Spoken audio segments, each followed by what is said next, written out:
The Cardano community is expecting the launch of USDM this March 16th, just a couple of days away.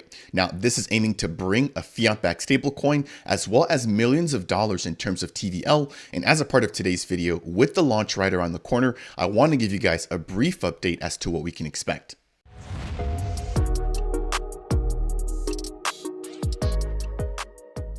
What's up, Ada Nation? Welcome to Dapp Central, your home for everything blockchain and crypto. My name is Fareed. As a part of today's video, I want to give you guys a brief update surrounding the release of USDM, the premier fiat-backed stablecoin that we're expecting here in the Cardano ecosystem in no more than 8 days.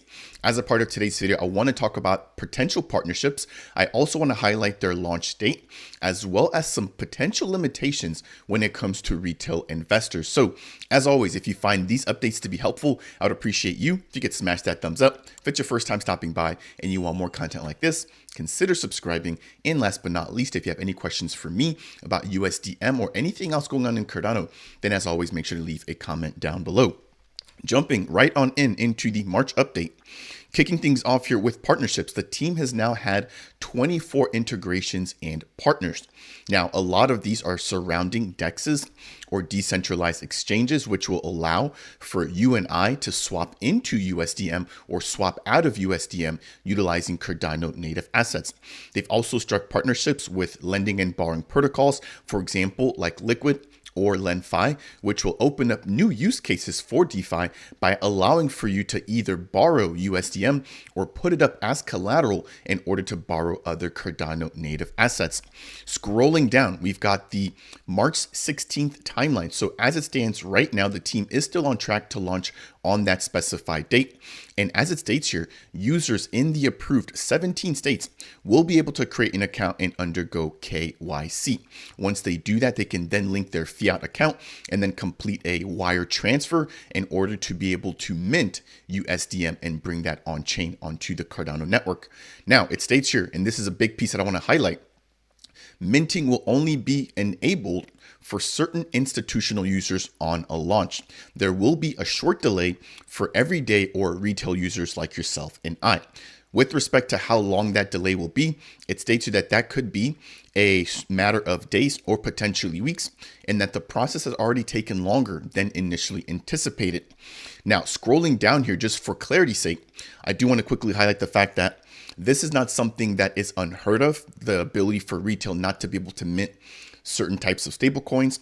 If you take a look at Tether or Circle, which mints USDC, they do not allow retail investors to mint their stablecoin.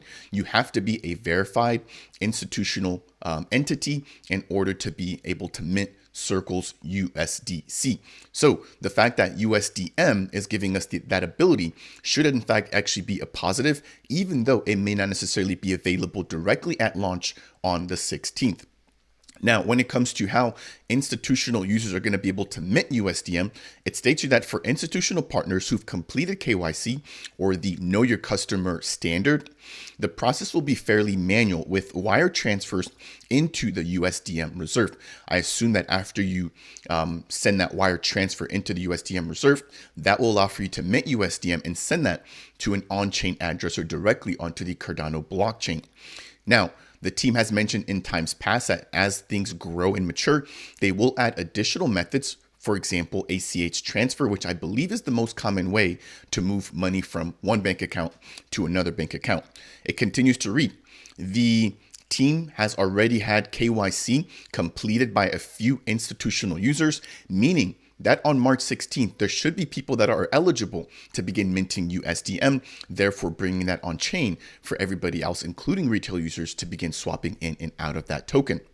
Now, could this be related to the crackdown in terms of Operation Choke Point 2.0 that we're seeing in the US? Well, it reads here, everything that the team had basically designed was sort of made a lot harder to deal with following the crash of SVB and just the regulatory scares, right, when it comes to the SEC and them trying to take a hold of crypto entirely.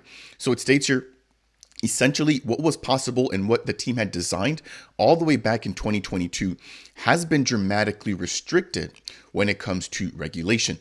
Now, after the bank failures of March of 2023, US banks received direct instructions from the FDIC to stop opening new accounts for crypto companies, even regulated stablecoin issuers like USDM. So that does appear to have played at least a little bit of a part into why right now institutional investors will be the only ones that get to mint early on.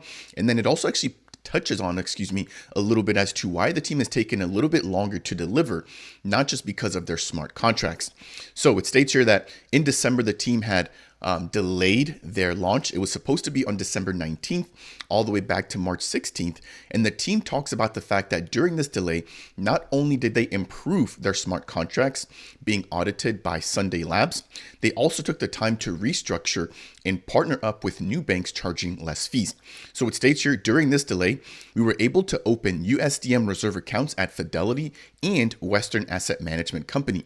We also found new and better banking partners capable of serving US users and non-US users. So keep in mind that USDM will initially launch here within 17 states, but they will also be going abroad and having other nations or other countries, or providing, I should say, other countries the ability to also mint USDM. Now, onboarding with these new bank partners is simply taking much longer than expected, and that's sort of expected, right? In the sense that these banking entities want to make sure they're on the right side of regulation, therefore passing a fine-tooth comb with everything that Mehen or USDM has to offer.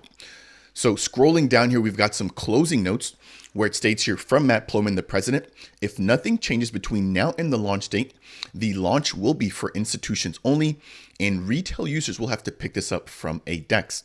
Again, nothing out of the ordinary here. When we saw JED, released by Cody, being available for minting on the Cardano ecosystem, while they did allow for regular users to mint JED, I believe there was a $10,000 minimum, whereas with USDM, I believe the minimum will be $100, again, making this a lot easier for everyday users of the Cardano network to mint USDM and bring that on chain. Now, they are currently in the final onboarding stage with multiple offshore bank as a service partners that will allow the launch in dozens of countries, and also the Mehen team or USDM team the ability to accept the euro, the Great British Pound, the US dollar, the Swiss franc, and be able to swap that directly into USD, which can then be converted into USDM and brought on chain. So it states here, in closing, the launch can go one of two ways.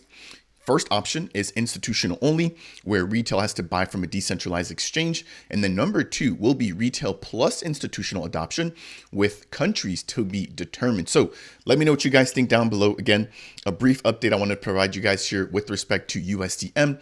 Seems like everything is on track. However, there are some minor restrictions and hurdles when it comes to the initial launch date, with institutional investors only being able to mint. And it looks like over the course of the next couple of weeks, we should have that opening up to the general users or to the general public and retail investors. So let me know what you guys think down below. I did release another update breaking down the recent audit being done by the Sunday Labs team and exactly what changes were made there. So make sure to check that out. But I'm still fired up here, even though there are some minor hurdles. The team is making sure to take their time and do everything by the books, which I think will pay dividends in the long run. That'll do it here for today's update surrounding USDM. As always, if you found this to be helpful, I would appreciate you if you could smash that thumbs up. If it's your first time stopping by and you want more content like this, consider subscribing. And last but not least, if you have any questions for me, then as always, make sure to leave them down below. That said, I'll see you guys in the next video.